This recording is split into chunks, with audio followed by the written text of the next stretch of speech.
Hey guys, welcome back to another episode of the RepPath Podcast. Today, guys, sorry for the change in scenery here, but all my podcast equipment, James hid it on me. Yep. So I he's flew ready. down to Miami. I took all of his podcast equipment and hid it in his house. Bum, And bum. then I voluntarily flew back to New Flew Jersey back. and then lived in this hellhole that we call New Jersey. So James hid the podcast equipment. So we gotta work with limited resources today, but we'll make it work. But today, guys, we want to talk about today's topic is relationships matter, but process wins. We're going to talk about that because a lot of you guys, you could be in the industry or not, especially for a lot of you that aren't in the industry yet. And we always hear about relationships. Of course, relationships are very important, but you get to that friend zone with a lot of these doctors and you forget about pushing the business forward. And that's a bad trap you want to get into. So we're going to talk about that and more on how to be successful. As always, though, guys, before we move forward, any questions, make sure you submit them into the chat and we'll address them about halfway through the show. For all of you that are still struggling, again, look at yourself right now, guys. If you've been trying to break into this industry and it's been over 2 months, okay, then it's time to change things up. If you're struggling to get more interviews, if you're getting interviews, but you're not getting to that, not getting any offers, guys, keep doing the same thing is not going to work. There's too much competition out there. You have to step it up. And we know the strategy. We know the process. We've helped place thousands of people all around the country. We've been doing this for years. Join the RepPath Academy. Click the link below, reppath.com. You could see right on the screen there of all the statistics of how we've gotten people in quickly, the main companies that we've placed all around the country, and those great testimonials from our candidates who've achieved success. So go to reppath.com or shoot me a DM on LinkedIn so you can learn more and we can get you signed up today. Lastly, if you want to see a copy of this podcast or any other material that we produce, please go on my YouTube channel, the RepPath Academy. You can click the link below. Subscribe. It's 100% free, guys. You'll be able to get this content and everything else that we produce. There's a ton of stuff on there. You could achieve a lot of success just by viewing that content. So if you go on that, please make sure to subscribe today and you'll be able to get all this information. So let's dive into today's topic. Okay. Again, relationships matter, but process wins. So a lot of you are going to break in, and like any industry, at first, customers don't want to talk to you. It takes time to build that relationship with them, whether it's a physician, a nurse, office manager, no matter who it is that's working in this industry, you have to build relationships. And that's great. And that is very important. But you don't want to just rely on relationships and think that that's how you're going to get your business done. That's how you're going to be successful. And trust me, it's not. Building a relationship is just part of it. But you still have to add value. You still have to drive results so you can achieve success. Okay. So being liked, that can help get you access, but being liked is not enough to consistently win. So some of the things that top reps are doing though is consistent follow-up, strong discovery, smart targeting, disciplined execution. They're not just friendly, but they're prepared, they're consistent, and they're intentional. So at the end of the day, guys, relationships can help you open a door, but process gets you through the buying journey. Okay, you have to remember that. The relationships get you through the door, but process is what helps you win. Okay, so one of the first things we're going to talk about today is, again, relationships help, but they're not the whole strategy. All right, so what could a good relationship do for you? It can help you get a meeting. It can help you build trust, stay top of mind, get invited back. But relationships aren't strong enough to scale and drive that business. So essentially, a customer can like you, but still not buy from you. And what good is that? Because a lot of us, and I did this earlier in my career, I would go to the offices and doctors and customers that were friendly to Joe Licata. It made me feel great. And I would keep going back there, but I would check the numbers every month, and when I started in the pharma side. So the numbers are always a month behind. And I'm like, I don't get it. Every time I walk in there, they say they love me. They say they love my product. And every month it's the same, either no growth, or no business at all, a steady little growth, but no real progress. And it was because I wasn't adding value. I was just a nice young guy that smiled. They liked me. I had a nice personality. I was friendly. I come in with stupid trinkets back in the day, pens and pads and mouse pads and all that stupid bullshit that they would give out.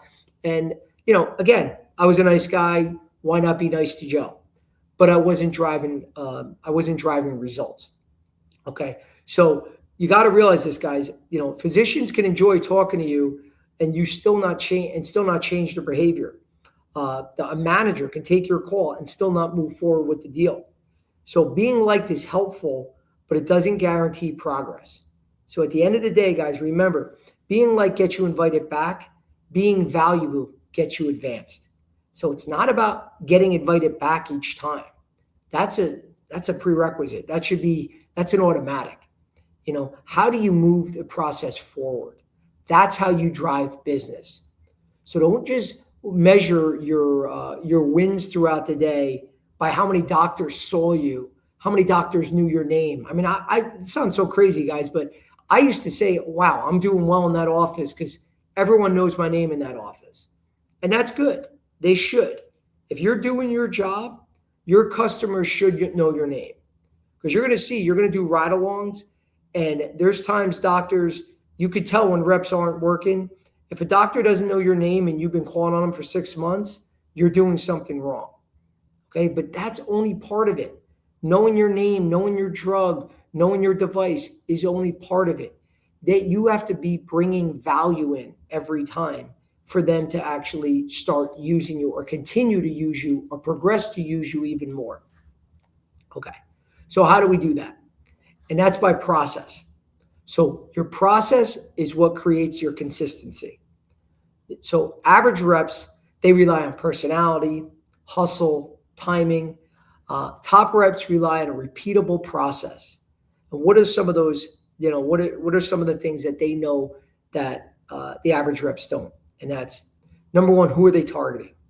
They're not just going in and out, going down their list and going into those friendly offices. They're going to the ones that can drive revenue. Okay. I've told this on many podcasts. I know not only was I going to the offices that liked me, but most of the time, guys, you're going to find out the doctors that will sit and talk to you and give you time and you feel great. It's because they're not that busy. When they have 15 people in their waiting room, 4 reps waiting there too, packed, all their exam rooms packed. You think they have time to talk about product with you? Those are the ones that have the highest script volume. Those are the ones that are writing 10 times as much as that quiet doctor. So you have to know where you're targeting. Because at the end of the day, if you're spending your time in the wrong offices, you're not going to be successful. So who are you targeting? Why that account matters. You need to know that too. You need to know more of the history than just, it's a high decile doctor. What problem they are solving. That's key, guys. If you don't know what problems your physician is or their office is facing, you don't really understand your customer. So knowing features and benefits, that doesn't win it anymore. When you come out of training and you can recite, the adverse events and the percentages and know all these numbers and statistics, that's all great, but it doesn't mean shit unless you know what problems that you're solving with that. So you have to really dig deeper and probe and do more of a discovery when you're in these offices, because you need to know what your product solves for that office, because it's not going to be the same for every office. So you can't come in there with that cookie cutter approach. You have to constantly be coming in and figuring out what the problem is, and then how can you solve that specific problem. Who needs to be involved? Again, sometimes it's just the doctor making a decision. Sometimes there's multiple people. Sometimes the office manager has something to say. Sometimes there's nurses. I mean, I'll give you a quick story. When I sold birth control, I was selling NuvaRing. One of my first jobs right out of college, my first job out of the industry with Organon. And I thought this one physician was one of my top users. And for months I was calling on him, and he used NuvaRing, don't get me wrong. But then I found out that there was a nurse practitioner in there, that she was the one that was just under his MPI number. So all the script data was getting tracked under that doctor. But really, it was this nurse practitioner who really loved our product. And she was the one that was prescribing it to patients. And I was overlooking her for months. So you need to know who are the players in that practice, because sometimes you'll be surprised. It's not always just the physician, especially when you get into the surgery centers, and definitely when you get into the hospital space, when you're calling on multiple departments, multiple decision makers. So you need to really know your lay of the land if you're going to be successful. What's the next step? That's key, guys. We're always got to be trying to figure out what the next step in the process is. There's always another step to move the business forward, and you got to know what that is. And when they need follow-up, okay, you got to be there. You got to just not randomly, haphazardly. You have to be there consistently with that follow-up. So the process at the end of the day, guys, removes that guesswork. That guesswork wastes time. If you have a process and a successful process, it can be repeatable, and you could duplicate that office after office, customer after customer, and that's when you start to see real results. It makes your success more predictable, and it keeps you moving even when your motivation is low or the customer is busy. You got to follow that process. So I always push our candidates, and if any of them are listening today, they know what a pain in the ass I am with structure and repetition. What is your routine? Okay. Now, when you get your routine down, guys, that's how you're going to be successful. You can't each day say, well, I wake up, sometimes I wake up at 6, sometimes I wake up 6:30. No, it should be a set time where you do things every day. Now, of course, life gets in the way and things change no matter what the time is, no matter what day it is. But you have to have at least a structure. It's okay to veer from it. But if you don't have structure, you don't have that routine, then you're not going to be successful. So you have to have a daily routine and stick to it. Give yourself non-negotiables that you have to do something every day, whatever that is. A lot of us have, non-negotiables that are easy for us. Like, we're always going to have our cup of coffee every morning, but a lot of us aren't going to go for a 3-mile run every morning. Well, why not? That's healthy. That's what's really going to help you see results for your health. Why not do the same for work? That every day, you're going to reach out to X number of customers before you leave the house. Or when you're in the field, you're going to make sure that you have at least 5 conversations with doctors, or you go to X amount of offices, whatever it is, but you have a non-negotiable with yourself that you have to hit that every day. And I guarantee you, when you start holding that, those requirements to yourself and make it mandatory, you're going to see the successful follow. So at the end, guys, process doesn't replace personality. It protects performance when personality is not enough. Okay. Next, guys, follow-up. Okay. So the follow-ups, that's where deals are won and lost. I can't tell you how many times I've been in there, been with the physician, had a great call. It went really well.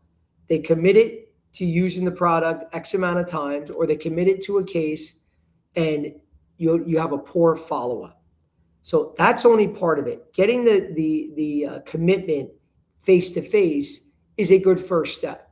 But you need the follow-ups to really drive the business, okay, and drive that. Because just like them, guys, they're seeing 50 reps every day, okay? You have to get in a good you have to need a strict follow-up, or you're going to be forgotten about, because there's too many other things going on. They got too many other patients, too many other requirements that are going to change everything and make you forgettable unless you make yourself rememberable. Okay, so everyone's busy in these practices, guys. Nurses, doctors, administrators, managers, they all have competing priorities. Okay, no response doesn't always mean no interest. Okay, but the top reps, they don't just check in. You're going to see that a lot. You're going to see a lot of reps coming in there. Again, I did it too. Walk in there. Hey, doc, just checking in. and I'm thinking that by me just being there, that's going to drive business.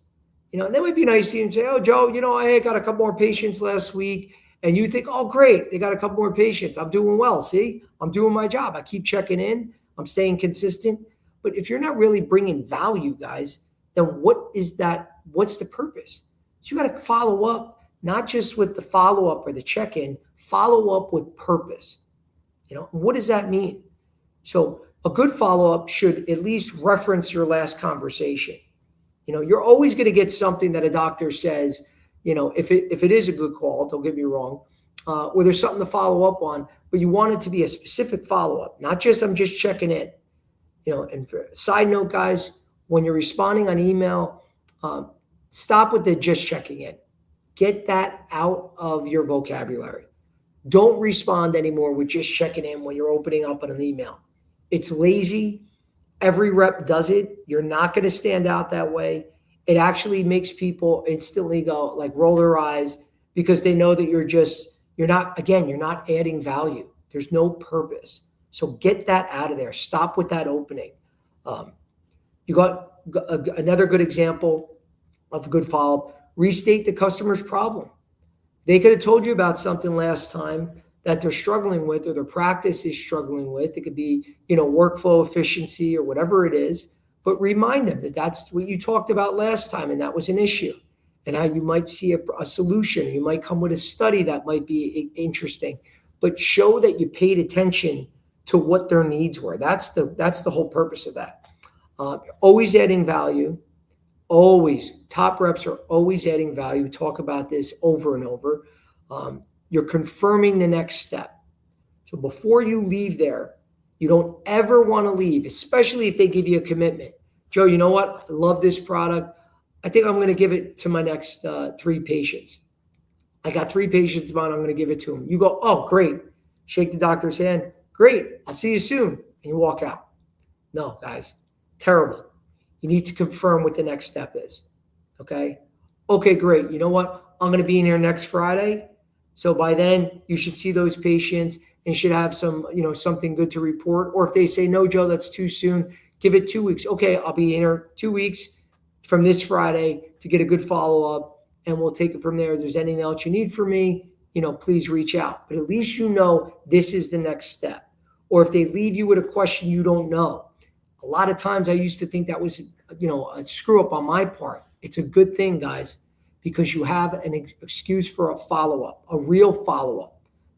Sorry, I know I'll get you that information. I'll make sure to follow up with you by tomorrow or by early next week, by Monday, by Tuesday, so you know that you have a reason to go back in there the next time and you're bringing real value. Again, not just checking in. And that's what keeps the momentum alive. Okay, and at the end of the day, guys, that's what you need in all these offices. You don't want that stalled momentum. And you're all going to get there. I don't care how good of a rep you are. There's days and times you walk into offices and it's just like, shit, I don't know where to go next. We kind of gone down different paths. You want to make sure when you have that positive momentum, keep it alive. You're going to see the business is going to keep coming in. When you stall that momentum, that's when the progress stops. That's when the results start to slow down. So make sure whenever you have that momentum, keep it going. So here's some, typical examples of good follow-up. So doctor, you mentioned turnover was a major issue. I found an example that may be relevant, and then you present it. Last time we spoke, you said the committee was meeting in June. Is that still the timeline? Again, you're talking about something that you discussed the last time and setting the tone that, you're following up from that conversation, not just checking in, right? I'm not using just checking in. You mentioned Dr. Patel would need to be involved. What's the best way to include her? Okay, again, keeping it from following up from that last conversation. And lastly, you said cost was a concern. So I pulled together some quick comparison data that may help and then present that data. So, again, just to sum up, guys, the fortune is just not in the follow-up. It's in the quality of the follow-up. So you always want to have a quality follow-up, not just showing up. You need to actually present valuable information to keep that momentum going. Okay. So we touched on this next part in the beginning, and that's the discovery. Okay. That's your probing. That's finding out what's going on there.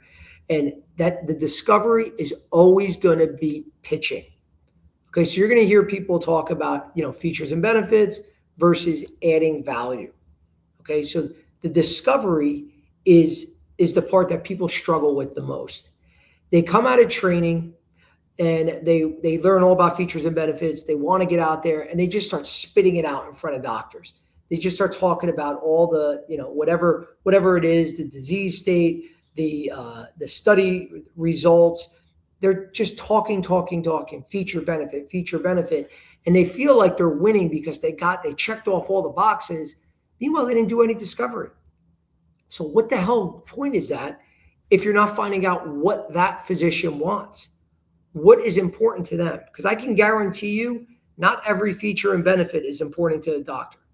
Actually, very few.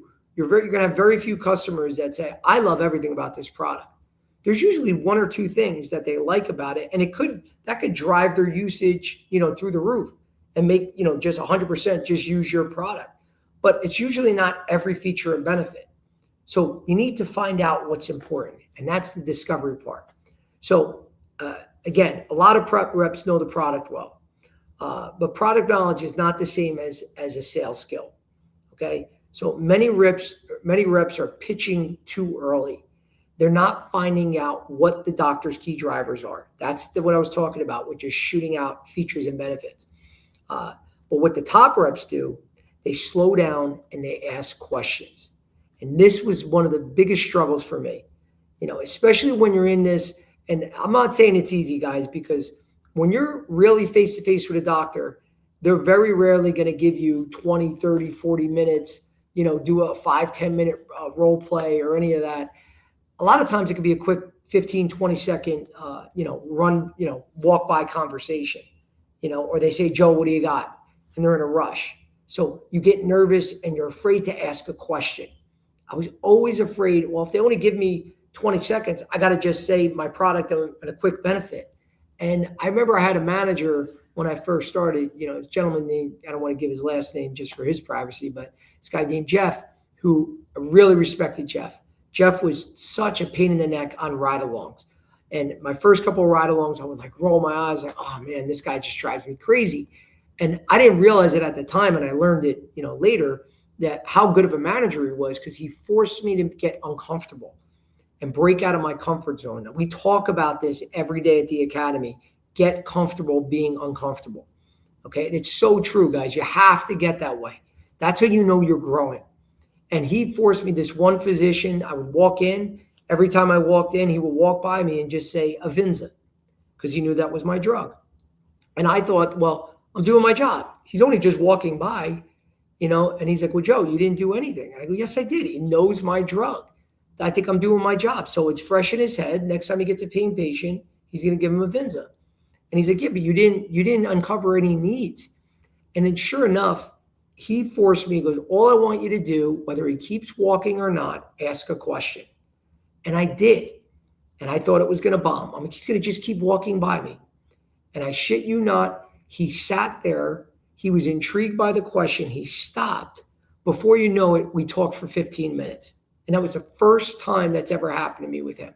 Because every time he would walk by and I would try to jump in front of him and show him different study, different detail aid, throw it in his face, and it wasn't working. I got him to stop because I asked an intriguing question. And to be honest with you, I don't remember what it was right now, but I know it was something that got him to think.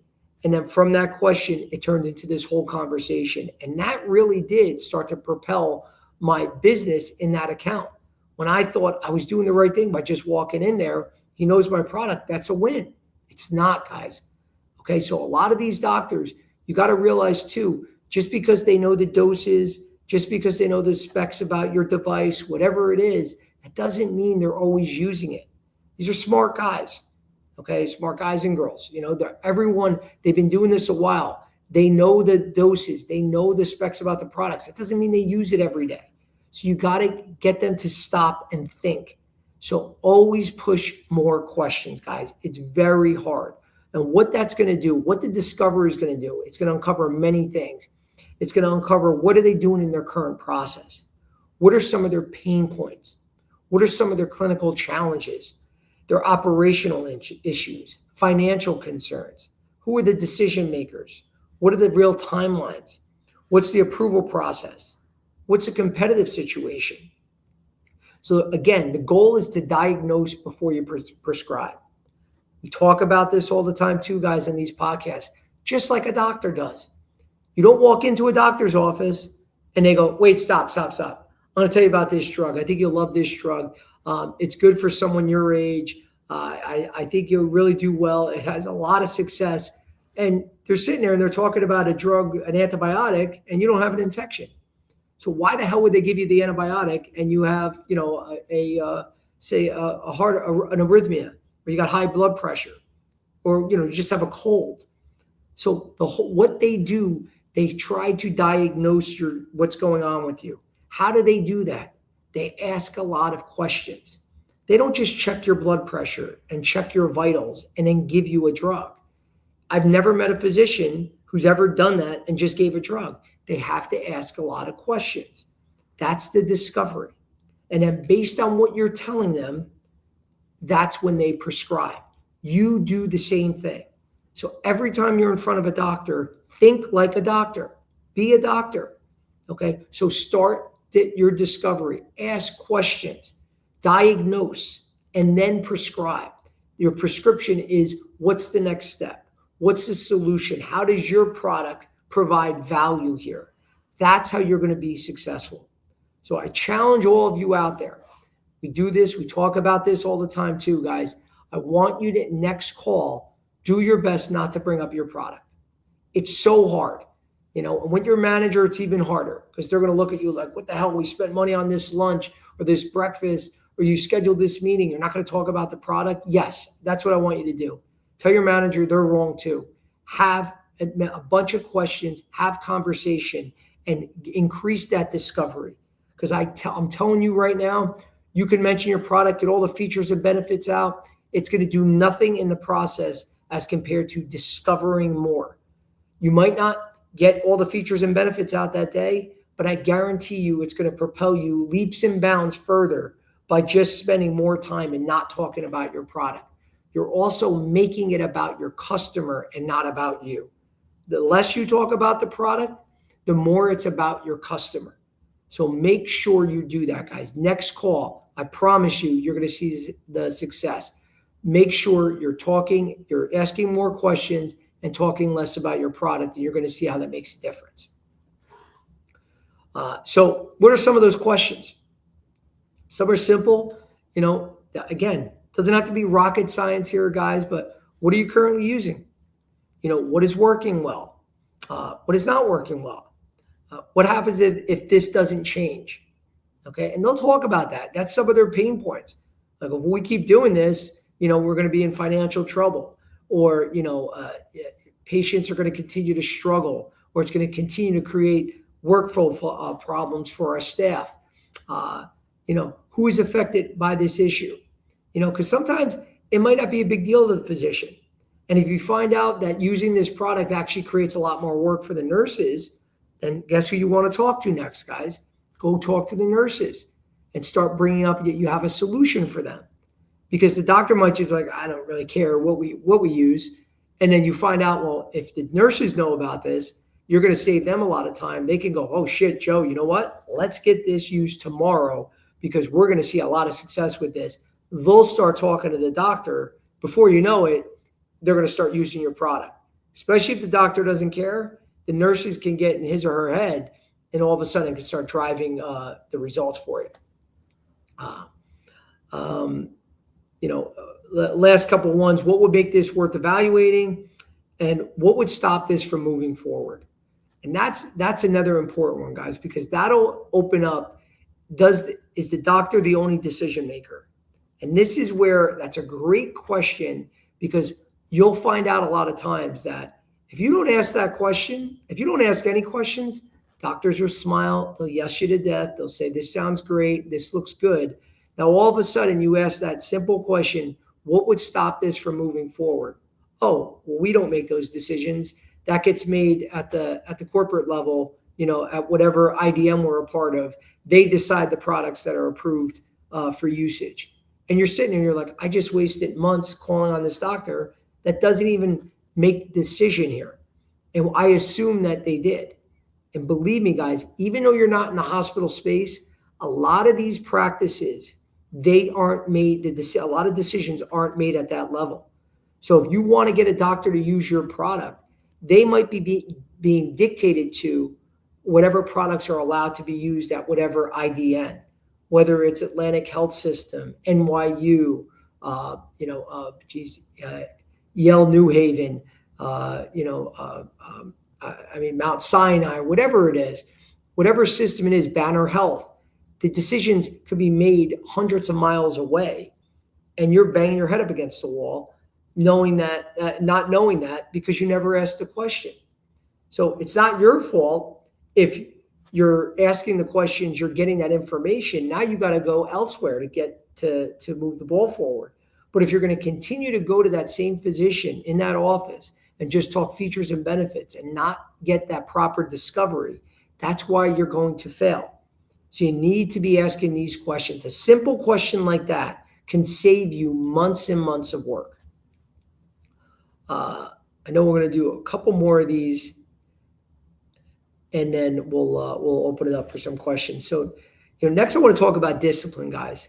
And this is on the same, along the same lines of process and daily routines. But, at the end of the day, guys, discipline separates top performers from average reps.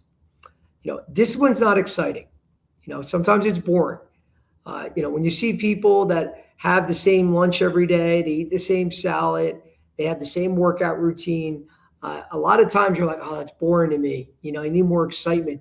But a lot of times those are the more successful people because they follow a strict routine. They have discipline, and discipline is what drives those results. It's those small things that are done consistently that'll help you achieve those wins. So what does that mean? What are some of those examples? Planning your week. Okay. A lot of you, I know this, I've trained many people around the country. A lot of you do not plan your weeks. You fly by the seat of your pants. You get up on a Monday morning, you go, where am I going? You might have one office that you have an appointment at, and you go, you know what, since I'm here, screw it. I'll just call on, another 10 offices. But if you really plan your week out and utilize your time, especially the busier you get, you're going to see, like, you can't just waste time someplace.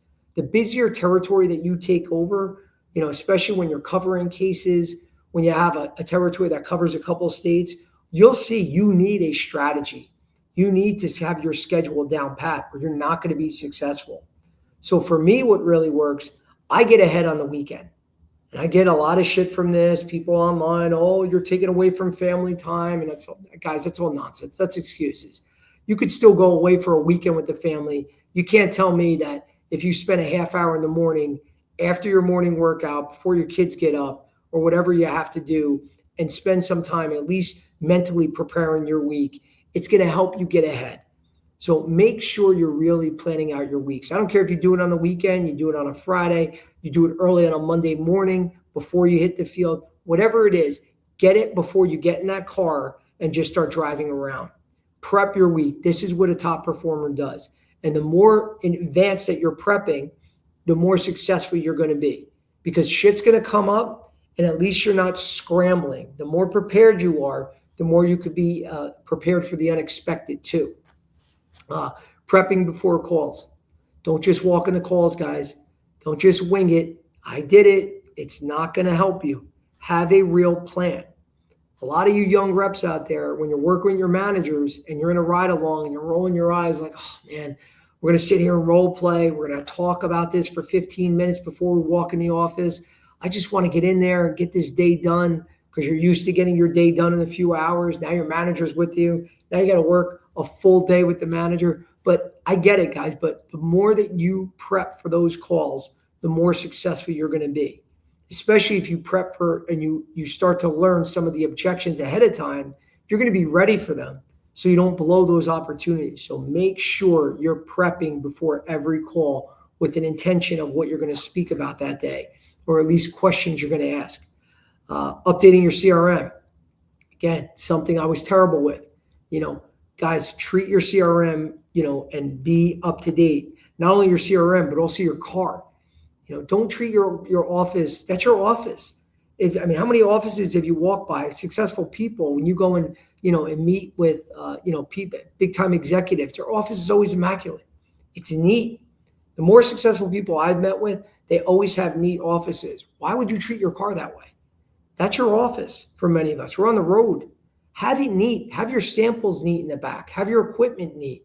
Have your detail, your studies.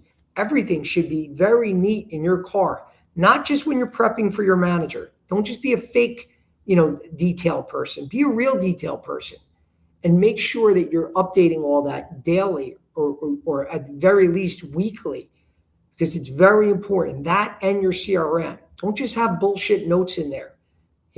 If you meet new people within the office, update it in the CRM. Anything new, get it in the CRM. Don't just say, no, I'll remember that next time I go in there. No, guys, you should have so much information that you need your CRM to keep you organized. So make sure you're doing that. Tracking decision makers, that's along the same lines as updating your CRM, because they should be in there.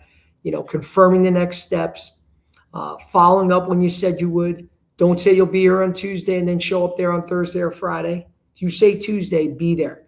Because I'm telling you, even though they may not see you Tuesday, the more that you're known as someone that when you say you're going to be there, you'll be there, that shows trust.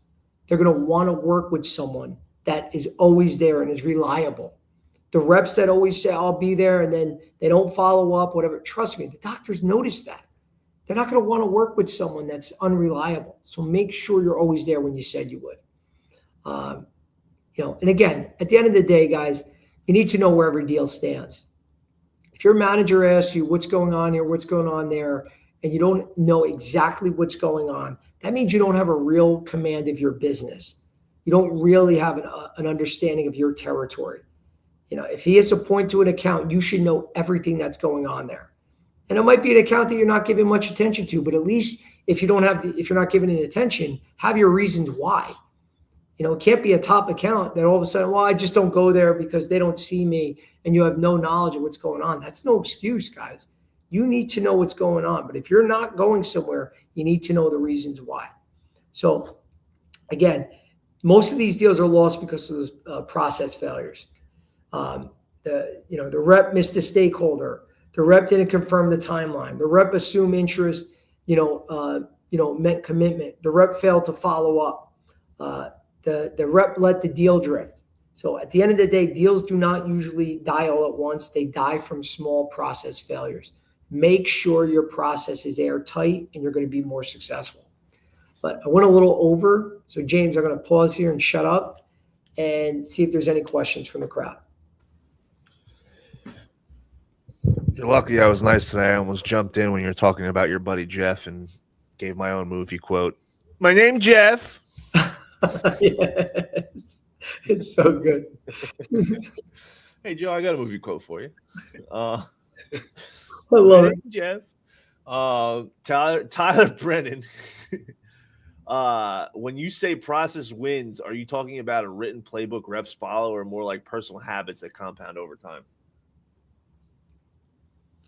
So I'm sorry. Say it again. I'm sorry. Still thinking about Jeff? Yes.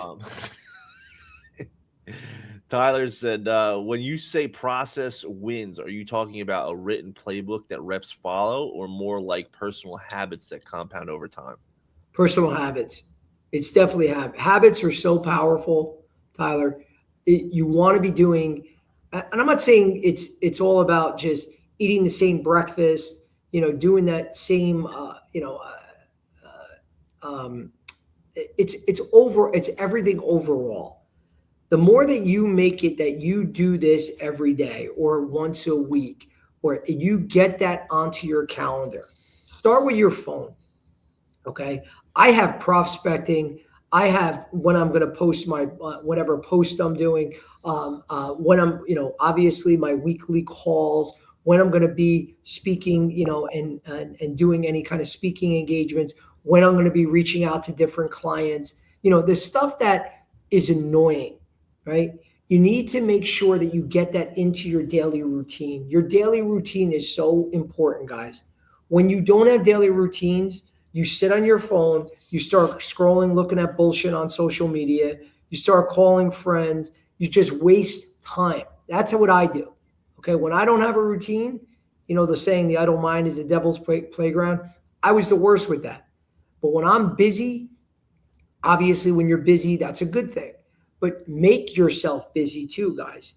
Don't just let idle time, don't waste any time during the day. You got plenty of time at night to relax on the couch, watch the games. Like I'm excited this week. The Knicks, favorite team. Can't wait to watch the Knicks games this week. Can't wait for them to win it all. Love that. Nothing's going to interrupt that for me. But that's my fun time.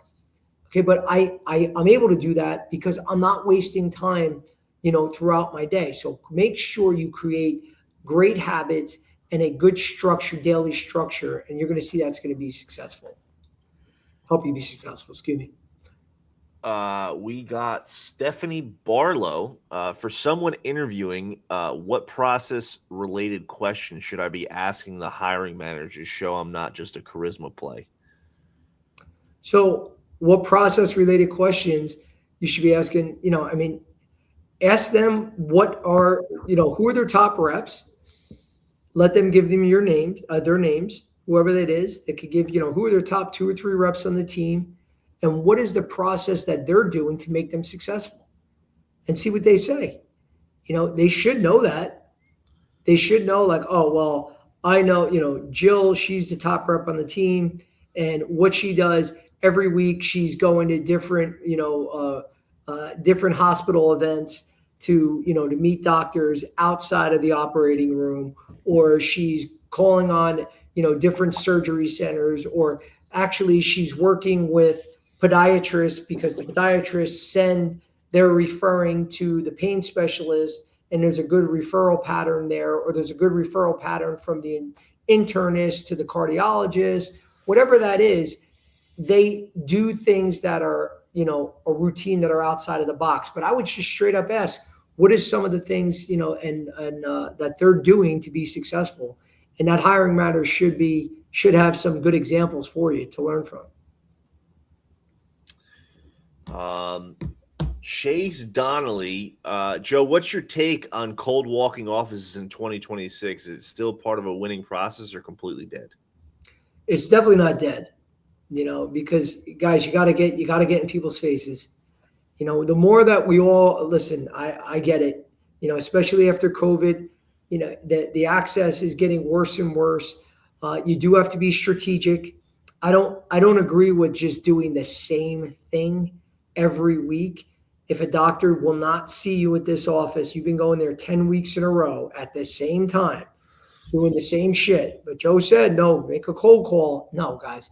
I'm not just saying be a robot and go out there doing the same thing every day over and over, even if it's not giving you success. No, you got to change shit up. But going in and knocking on doors some days and just going to see if you have a chance to see a physician and get in front of them, absolutely, that is not dead. And another thing that's not dead is the telephone. A lot of people get away from using the phone. There's actually there's a great topic in study that Jeb Blount uses in fanatical prospecting, right?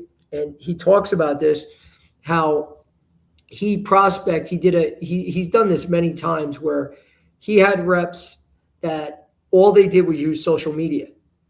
And he's like, okay, so what we're going to do this day, I'm just going to use the phone. And that rep said, no, the phone is dead. No one uses the phone anymore. And all they did was use social media. At the end of the day, the rep had, 50 new followers, got 150 new likes by different posts and outreach. All this shit that means nothing. He made, I think it was like 80 phone calls. He wind up booking like 5 appointments and closed 2 sales that day just by being on the phone. Now, it wasn't the likes, it wasn't all the views and all the other shit that everyone else was measuring, which means nothing. But at the end of the day, it was, what did you actually produce? And by just using the phone, he was able to produce, X amount in sales that day, just by cold calling, reaching out to people. It sounds stupid, guys, but believe me, a lot of you, nobody wants to do that anymore. Nobody actually wants to get on the phone and talk to someone. They want to close them online. They want to get them to sign up. It doesn't always work that way. Sometimes you just have a conversation, people hear in your voice. You're able to, get more personal with them. Or at the very least, schedule an appointment just by being on the call with them. But more people are moving away from the telephone and doing everything over email and social media, that it's something simple. So don't just give up on cold calling, and definitely don't give up on the cell phone, on your phone. And you're going to see it's things that most people don't want to do, that actually doing the old school things help you stand out, because no one wants to do them anymore. So it's something to think about. We got Marcus Lifts 305. Joe, is there a process or a habit you stole from another rep that changed the game for you? Something I stole from another rep in terms of process. I guess it wasn't really. I think it was the asking more questions. That was my biggest hurdle. And it was something that I learned, I really learned it from a manager, but just to be more patient when you're in those meetings. Don't rush to just think you win just by getting your product name out, and be calmer, and you're trying to go for that close. You think by talking about your product, you're closer to getting to the close, and you're not. And getting in that process of asking more questions, making it about your customer, trying to find out what's going on there. What are their real needs, and make it more about them. And that's what was helping me become more successful, as opposed to just going out there and shooting out those features and benefits. So that's probably the biggest process change, was once I got a meeting, was to get in front of them and not rush to the product, and talk and ask more questions. I got B Whitfield 22. How do you balance the social side of this job with the actual work without burning out? The social side with the actual work? I mean, it shouldn't. Listen, everyone has to balance the social side with work. So if you're struggling to do that, I don't know if this may not be the position for you, but for most of these roles, it only gets more demanding when you're working in an office and you have to be in a certain place, from, one time to from 8 to 5 or 9 to 6 or whatever the heck it is. That's harder to me than being in the field, where you usually have more flexibility. Most sales reps, I don't think that they would say that that's a problem. Don't get me wrong. You're covering cases. You have to stay late. It gets unpredictable.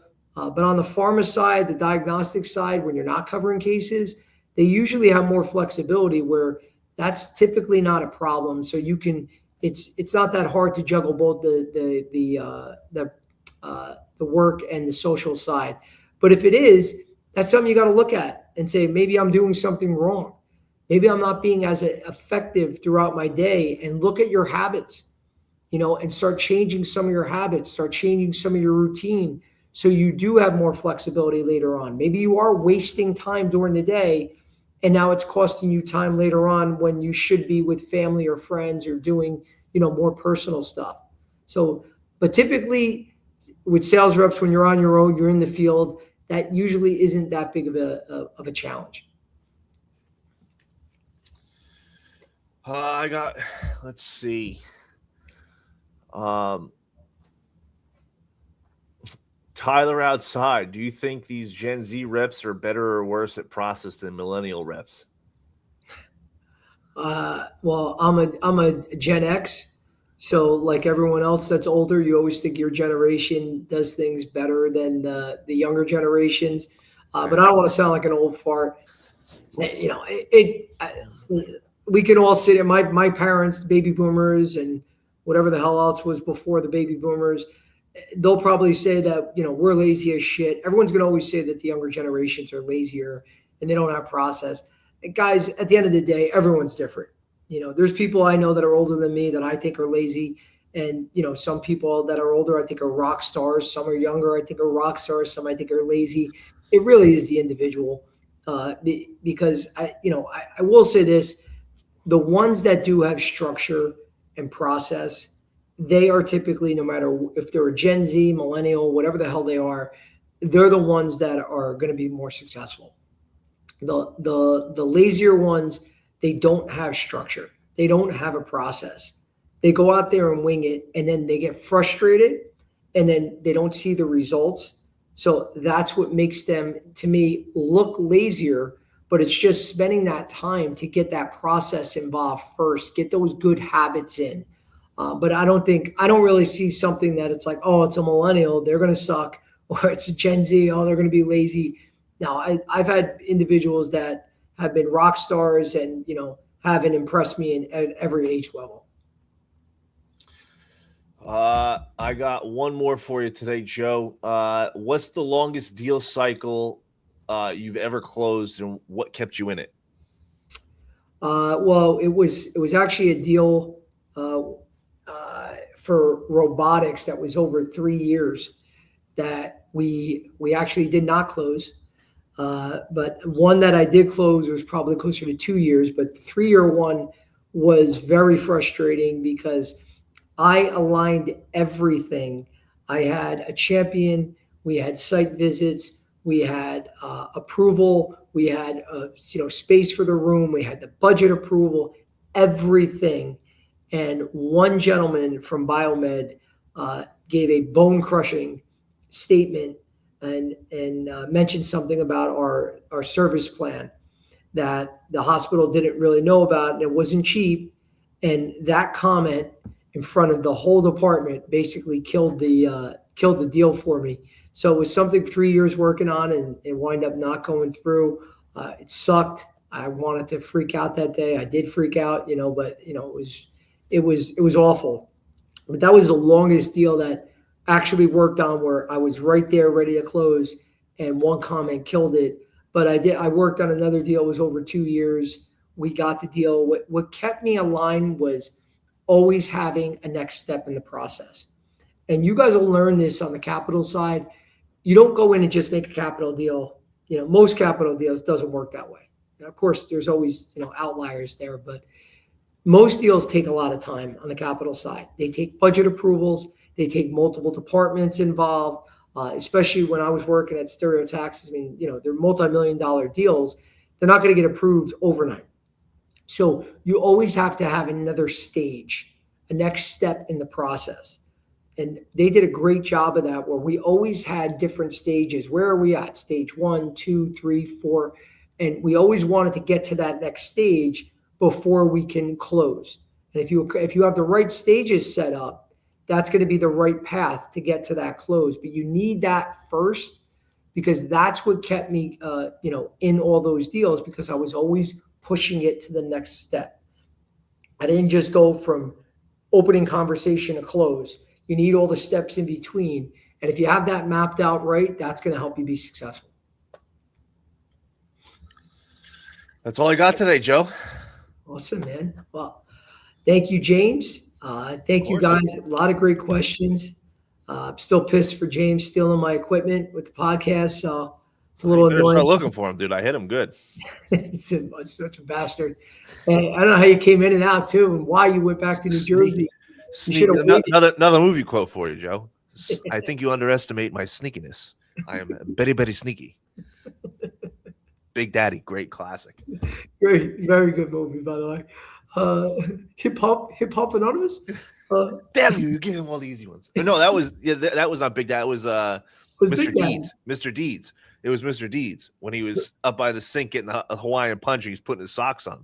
Oh yeah. But Hip Hop Anonymous is definitely that's Big Daddy. Yeah. Big Daddy, yeah. But thank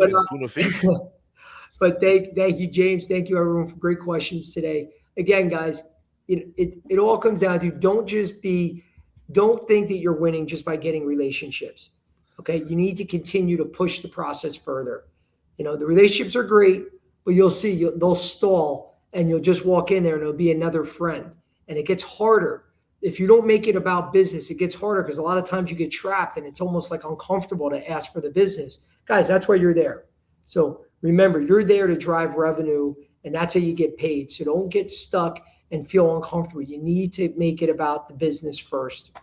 So, but if you guys need anything else, obviously you can always shoot me a DM. Again, RepPath Academy, guys, any of you are struggling, want to see more, you reach out because we can help you get there. Go to reppath.com or hit me up on LinkedIn, and I'll be able to help you, get signed up right away, if you do qualify.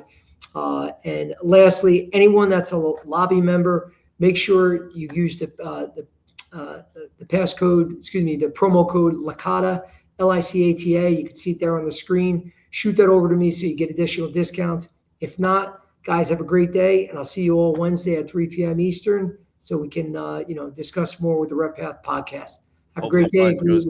Hopefully Joe's finds his equipment. Yeah, I don't think I will by then, but hopefully I will. Thank you, guys. Have a great week.